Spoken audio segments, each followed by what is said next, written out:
Assalamualaikum warahmatullahi wabarakatuh. Jumpa lagi dengan channel Maman Andra Sonaplan berbagi cerita. Ini saya melihat banyak sekali video tentang orang-orang yang bakal masuk surga. Mulai dari ciri kakinya, mulai dari ciri.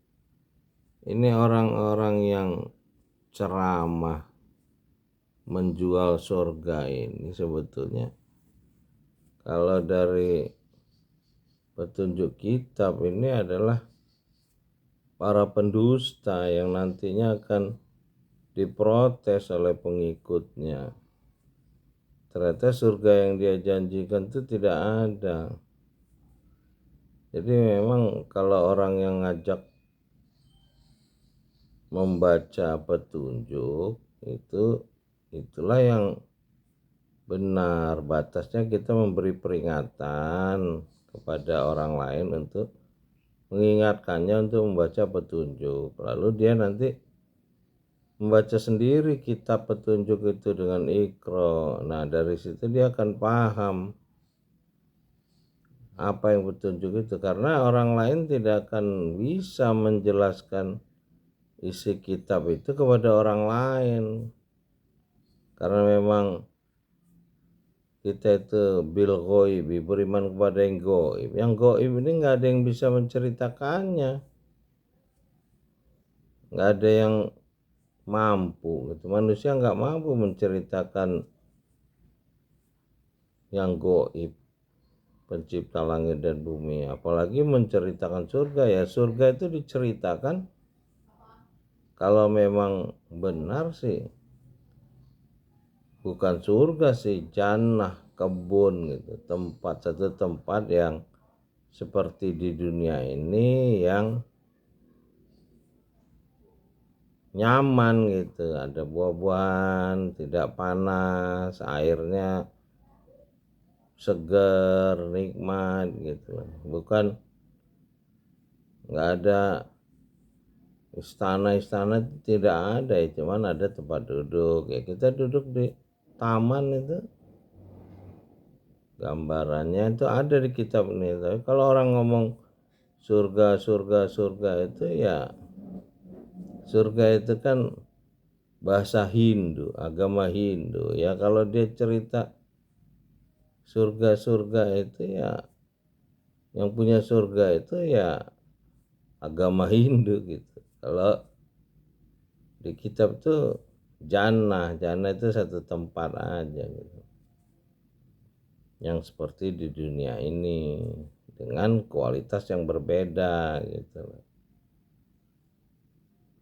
Jadi memang kalau orang yang nggak baca kitab ya berarti dia percaya kepada orang yang cerita surga itu. Nah itu nanti akan ribut tuh antara orang yang menjanjikan surga itu dengan orang yang percaya kepada orang yang bercerita surga itu. Ya kayak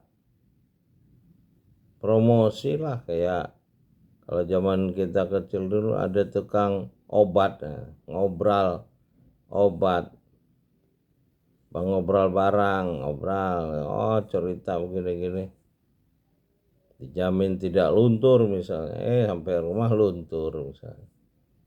Kita udah nggak ketemu lagi sama tukang obralnya. Ya mudah-mudahan manusia ini makin sadar bahwa dia harus belajar sendiri untuk tahu petunjuk dari pencipta langit dan bumi. Nggak bisa mengandalkan manusia lain. Nabi aja udah di stop. Kalau masih dibutuhkan manusia-manusia lain, ya nabi itu diteruskan. Jadi kita diwajibkan belajar sendiri. Iqra, perintah untuk seluruh manusia yang mau mempelajari petunjuk untuk kembali kepada pencipta langit dan bumi. Yang nggak mau kembali ya berarti dia akan menjadi pengikut dari iblis. Di kitab itu dinyatakan dia akan bersama-sama iblis. Dia punya kehidupan juga dengan iblis. yang tidak kembali kepada pencipta langit dan bumi. Bahasa di kitab itu terusir dari lingkungan yang disediakan pencipta langit dan bumi dengan segala kebaikannya, dan berada di satu tempat yang banyak konflik, banyak dusta, banyak pertumpahan darah gitu.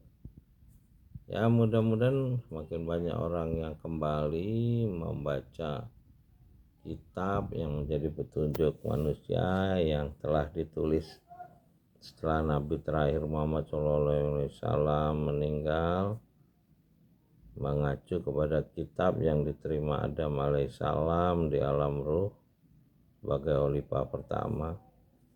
Kemudian kita diberi kekuatan menolong Robi adil murkhala sedikit wa arijni muraja sedikit wa jalim ladunka sultanan nasirah.